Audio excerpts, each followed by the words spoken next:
This may be one of the machines holding back AI. I know. It doesn't exactly look the part. Most people drive past things like this without giving them a second thought. Which is funny, because the future might be waiting on something that looks like background scenery.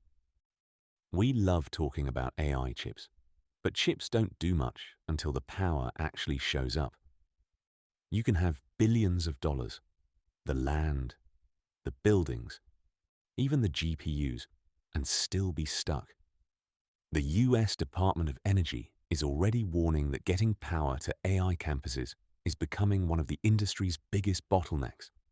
Electricity doesn't magically appear inside a data center. It has a journey.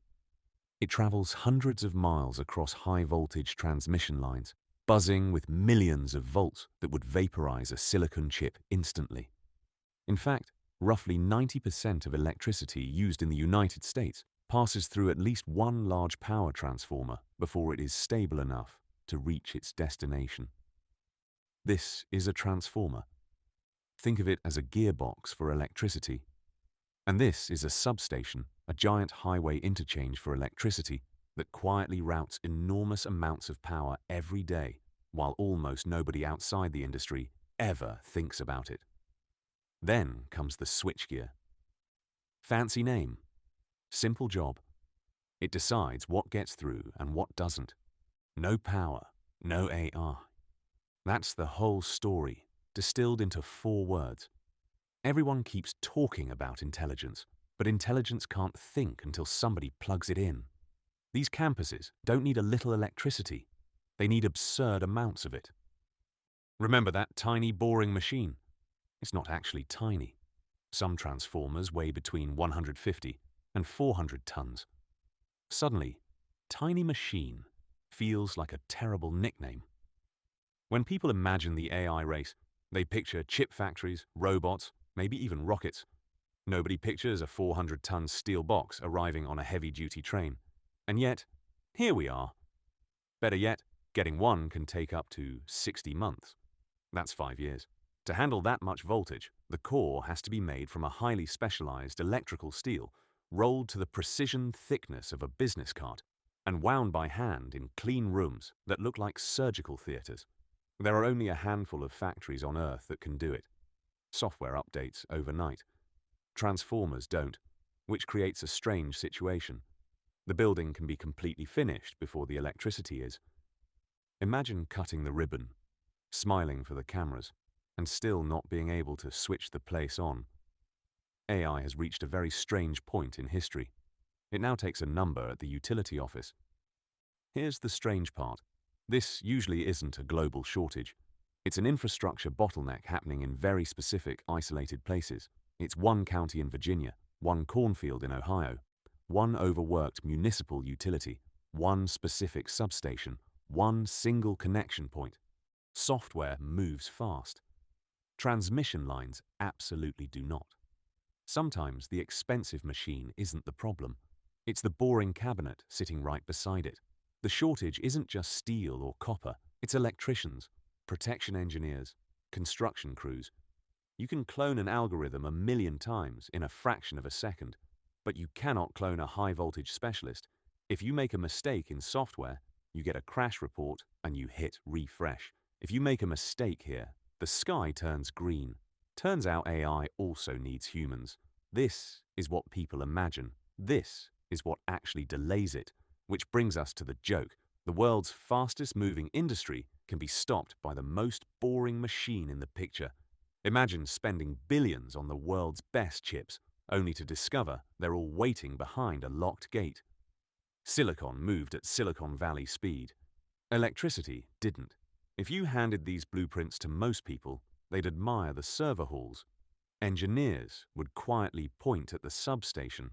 That's the part they're actually worried about. So something strange started happening.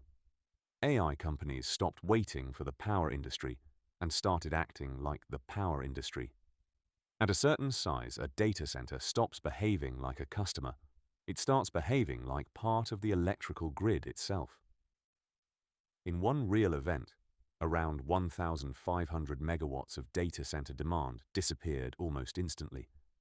Grid operators compared it to the sudden appearance or disappearance of a large nuclear power plant. That's a strange sentence. AI isn't just using the grid anymore. It's beginning to influence how the grid operates. Suddenly, the local utility has to answer a very awkward question. Who gets the next chunk of power? Homes, factories, or the next AI campus? Money usually solves problems. This one is different. You can't wire transfer your way past a transformer that hasn't been built yet.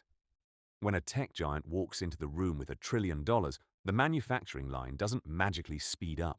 The queue just gets more expensive. AI keeps sprinting ahead because software moves incredibly fast.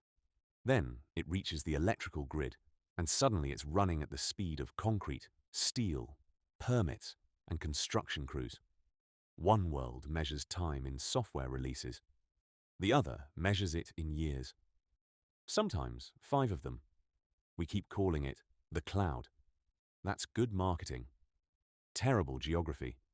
The cloud isn't made of air and moisture. It is made of massive concrete foundation slabs, millions of gallons of cooling water, miles of heavy copper cables, and thousands of tons of humming steel. You ask AI a question. 2 seconds later, an answer appears, which is impressive. What's even more impressive is everything that had to exist before those 2 seconds could happen. Before AI can think, someone had to manufacture the transformer. Someone had to move it. Someone had to install it. Someone had to energize the substation. Someone had to approve the connection. Only then does the GPU get to turn on. That's why this isn't really an energy story. It's a dependency story. Every leg has to hold, because the whole thing is standing on them.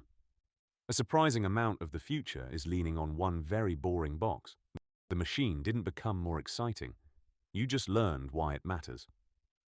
Tomorrow, thousands of people will drive past one of these. Almost none of them will realize what it's quietly holding together. We keep saying AI is waiting for the next breakthrough. Sometimes it's waiting for a grey metal box behind a chain-link fence. And somehow, that's the story nobody expected.